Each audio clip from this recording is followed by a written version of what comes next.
I'm Amy Eisenstein. I'm here with Kishshana Palmer, CEO of Kishshana Co, and she is a recovering fundraiser, trainer, speaker, and consultant extraordinaire, and I'm so happy to have her.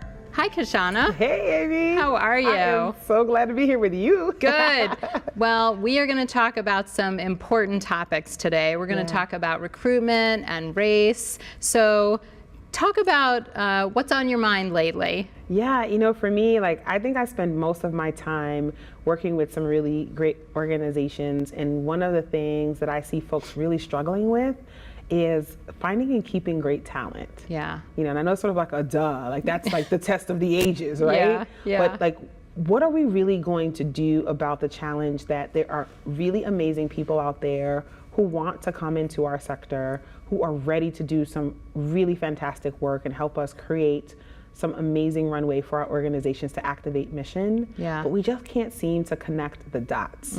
So true, right? It's such a timely and important topic because it's such an issue in our sector. So what do we need to do about it? You know, one of the things that I am constantly thinking about and wanting to like wring folks' necks sometime is like, we've got to start with our why. Like, why are we actually looking for new talent? It's not just because Bob left the organization and finally retired and now we're like, oh my gosh, we've got to replace him. What are we going to do? Right. No, you have to like really take a step back and think about, what do we need to do next to be able to advance our goals and to really be able to move the needle, you know, and then think about the types of individuals you want to bring into our organizations that will help us do that. And so I think that that's one of the things that we don't do enough of. We just go into go mode. Yeah. But we've got to stop for a second and go, wait a minute, why are we doing any of this stuff anyway? It's such an important point. I mean, we just automatically assume that when somebody leaves, we need to replace them, but that's maybe not the go-to place we should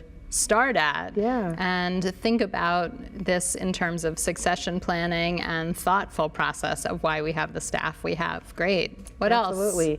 And really getting down to the brass tacks of what is the type of talent that we're really looking for. I think that, you know, that we pay a lot of lip service to wanting to have a diverse pool and diverse teams and diversity period, almost to the point where when you hear folks talk about diversity or equity or inclusion, we almost kind of like roll our eyes a little bit. You know, like, we know we need to talk about it, okay, Kishshana, and then we move on. And I'm here to say, like, okay, great, I get it that we've talked about it enough, and I'm kind of exhausted too, but let's get ready to act. I don't think we've talked about it enough. Maybe it's because we don't know how to talk about it. Let's talk about how to talk about it. Yeah, I think for me, you know, it's funny you say that. I agree with that. Maybe I feel like I talked about it, but I think that what I find is that how to talk about it starts with, what are we really trying to achieve in our organization? Like, why is it actually really important for us to truly have a representative team? You know, it's a fact that philanthropy is changing. And all the types of donors that are looking to really connect with organizations and be co-creators and co-authors with organizations to do some transformative work, they're looking to also see folks that look like them and that they can identify with and are representative from the communities they come from. And if our teams don't reflect that, then we're like behind the times. And I'm sort of exhausted about being behind the times. You know, I want to catch up with social media and catch up with this technology. And we're constantly playing catch up. And so instead of playing catch up, let's get proactive. Let's think about, what does our organization really look like? Why are we that way? And are we actually ready to do something about it? And if the answer is, you know what, yes, let's do something about it, then let's just make a decision that we're going to roll up our sleeves, we're going to get some help, and we're going to really think about how to create practices and processes and all of the things and policies that are important to help folks who have typically been marginalized in the workforce to find their place at the table and to be able to have a say in what happens when they get there. And I didn't mean to be dismissive before about that we maybe haven't talked about it enough. We've talked, I was having a conversation earlier with someone about why are we in this state where in this day and age women still aren't in leadership roles and positions. And I think it's the same things with people of color and all sorts of other minorities, that we just aren't where we need to be. And so whether we've been talking about it forever or not, we still need to keep talking about it. Yeah, and I think, and I agree with it, and I don't think you were being dismissive at all. I just feel like I get it, you know, like since it's the thing that I didn't even, this is like a charge that I didn't even want to take up initially. Yeah. You know, I have been living in this skin a long time, you know, a little seasoned, you see. But you're not that seasoned, but listen, you just give me my season, okay? But, you know, but for me, it was like, okay, as we're starting to see some generational shifts at work, and as we're starting to see some generational shifts in folks who are looking to seek leadership, and particularly now that, thank goodness, we're starting to elevate the conversation about why it's so critical to have more of our voice as women in philanthropy and in positions of leadership and in positions of influence, who are truly ready to make the kind of change we need to see. I want to make sure that the voice of women of color, of professionals of color, do not get lost in that great work. Yeah. And so it's an important conversation to have, and also action steps to take around making sure that when you're recruiting new talent, are you making sure that at every level of your interview process, are you making sure that folks are represented at every level? Yeah. Or just in the regular pool, you know, we got 100 resumes and 10% of them were these different types of boxes we can check. Now that we've moved up into the finals, we tried. That's not good enough anymore. Yeah. Like, we really have to go back to the basics and say, okay, we've established why it's important for our leadership to look this way, and we are not satisfied with having a diverse set of candidates and a diverse set of employees at the associate level, at the assistant level, at the program manager level, at the manager level. We want to make sure that we create pathways for folks to be able to step into leadership positions and make sure they get the ability to build social capital, they get the mentorship and the sponsorship, that we have practices and policies that support the kinds of lives that folks are having when they come into work, that are not biased for the majority culture that already exists. Are we ready to start doing that work? Yeah, give me some examples of some policies that might be biased that people aren't even aware of. Yeah, so a really good one that actually happened to me early on in my career is that I joined an organization that had a hiring policy that when you started, you didn't get your first paycheck until a month after you started. What? I mean, hello. How can anybody work under those conditions? I mean, and what the HR director told me at that time was just put it on your credit card. Oh, no.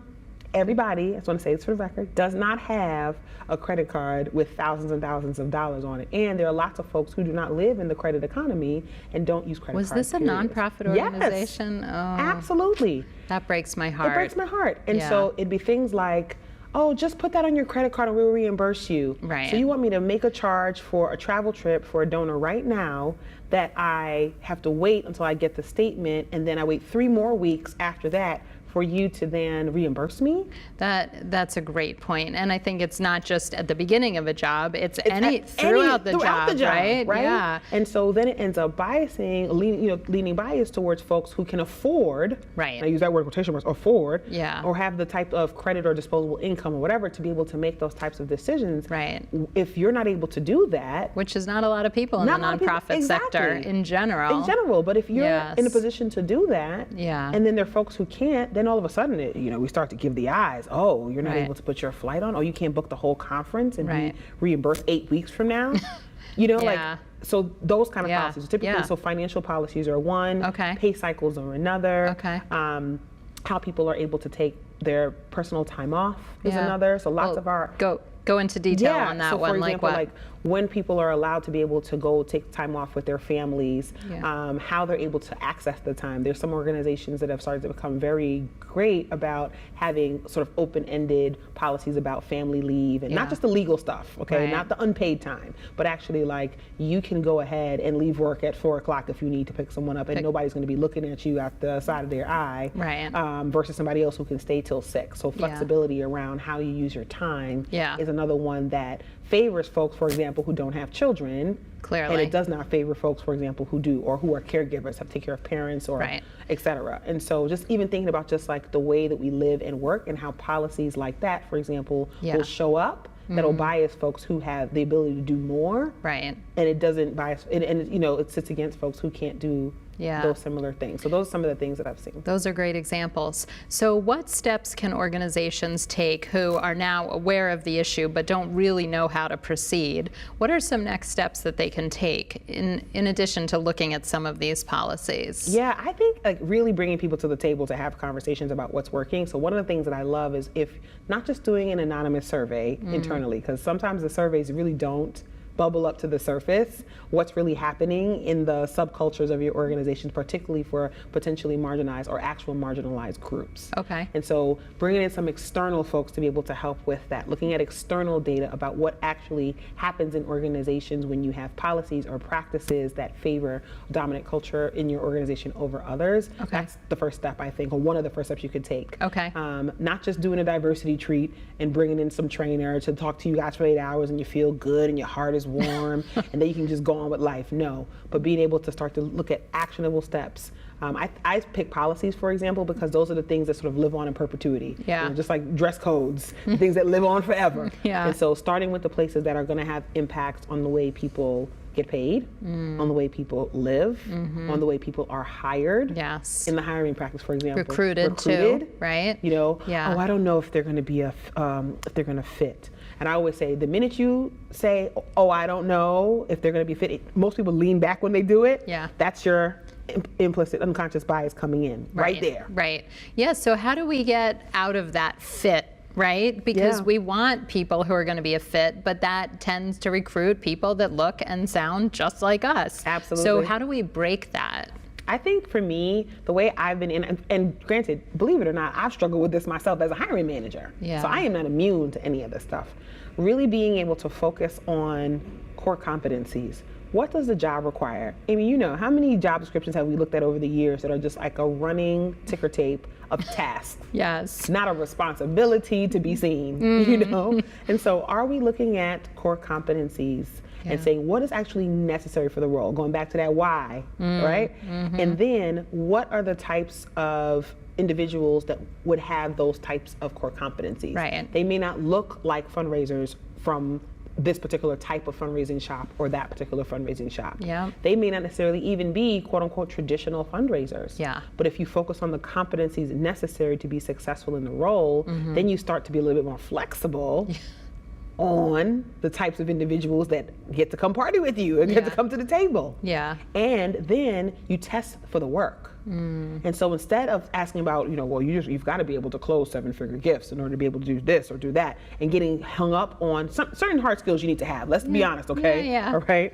You're not going to be just writing grants your whole life and then magically you're going to step into doing major gifts. No, you need to have some transition and some training. Yeah. Hello. Yeah. But are you able to test for that work? And so if you're hiring for a position that requires you to be very detail oriented, to be able to build relationships, to be able to be very persuasive in your organization, can you build some scenarios that when an individual comes in, that you can actually have conversations or have them walk you through how they would handle something that actually happens in your organization that addresses those actual competencies? Right. Great. I want to say simple and easy, but like that's a way to start, you know? No, that's what we all need to do. We need to start, we need to be aware of it, we need to be thinking about it and taking action. Absolutely. Yeah, absolutely. Good. You have any final thoughts or parting tips you want to leave with the viewers? Totally. You know, this is hard work. Like, let us not even pretend that this is I call it, this is not crock pot love. You can't set it and forget it. Put all the ingredients in, close up the crock pot. You can't do that. This is hard work. You've got to stir it and you got to simmer it. That's what you just got to do. You got to really be able to focus on that. So understand that it's a process that takes time, but it's one that you have to come back to time and time again. It has to be a part of what makes sense for your organization strategically and should be directly tied to outcomes for your organization that are tied to success. Not some committee off on the side that's doing this work and they report back, but a part of the fabric of the way your organization works and a part of the culture of your organization for make sure that people are engaged and happy. So do the work. Beautiful. And it starts from the board on down. Exactly. Exactly. It's top down. It's side to side. It can't just be the folks in the mix who are doing that frontline work saying it. It has to be something that comes from the board to that executive director or CEO through your advancement leadership and straight on down. Otherwise, it's just not going to work. Yeah, great. Well, thank you so much for being here. Thank you so much for having me. This is awesome. I always love talking with you. Me too. Thanks so much for joining me. For even more videos, interviews, tools, and resources, I hope you'll visit my website, amyeisenstein.com, and subscribe to my weekly newsletter.